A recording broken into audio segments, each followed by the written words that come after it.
Good morning छात्रों।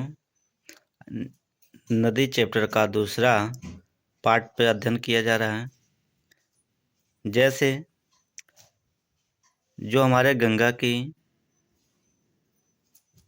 कैसे गंगा का निर्माण होता है, यानी कहाँ से निकलती है तब गंगा के रूप में निर्माण होती है।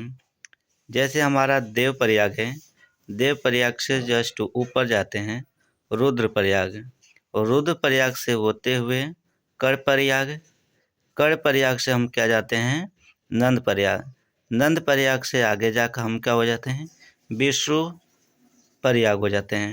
यानी संतो पंथ हिमानी यही है। जो हमारा विष्णु प्रयाग है ये धौलागिरी है का निर्माण करती है। नंद प्रयाग से नंदाकिनी की निर्माण करते हैं। कर्णप्रयाग पिंडार नदी होती है। इन्हीं के जो है रुद्रप्रयाग कर्णप्रयाग है अलकंदा है। जो देवप्रयाग है, देवप्रयाग से होते हुए भागीरथी नदी जाके गंगोत्री हिमानी का निर्माण करते हैं। और इसी रुद्रप्रयाग से होते हुए केदारनाथ होते हुए यानी नंदप्रयाग यानी केदारनाथ के नदी पे जाके मोहानी पे मिल जाती है।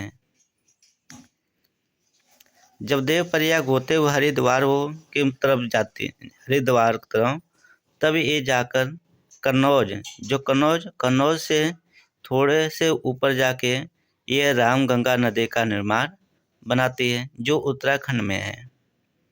इसी कन्नौज के आगे जाकर फिर ये प्रयागराज में जाके मिलती है।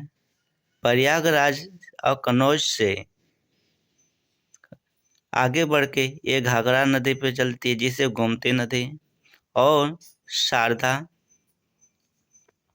फिर इसी का जब घाघरा नदी के आगे गाजीपुर और छपरा पे आगे बढ़ती है तो ये नदी फिर जाके दो भागों में बढ़ जाती है।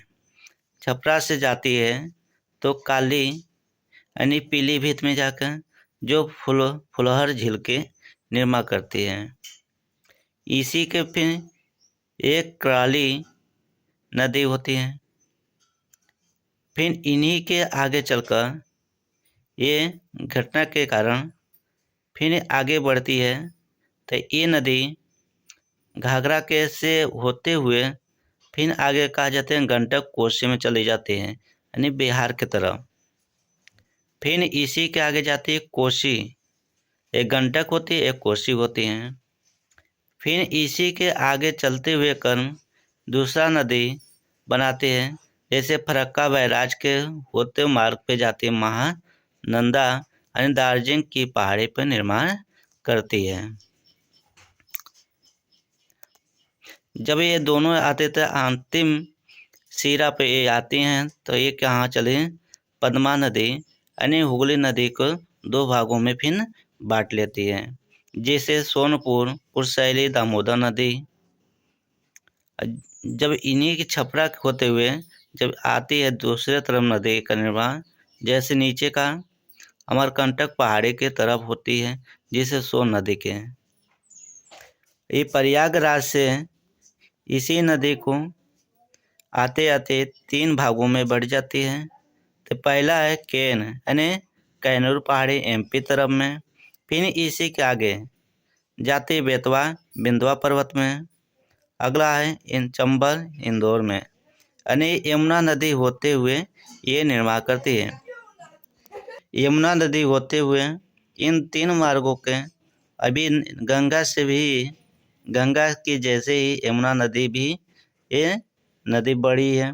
यमुना नदी होते हुए यमुनोत्री हिमानी तक ये क्या करती है पूरा अपना प्रसार यानी फैलाव करती हैं। ये नदी आपके लिए विशेष है। अभी गंगा नदी तंत्र का ये केवल फैलाव के बारे में चर्चा किया है। फिर नेक्स्ट वीडियो मिलेगा, पार्ट दूसरा है। वीडियो को लाइक सब्सक्राइब करते रहिएगा।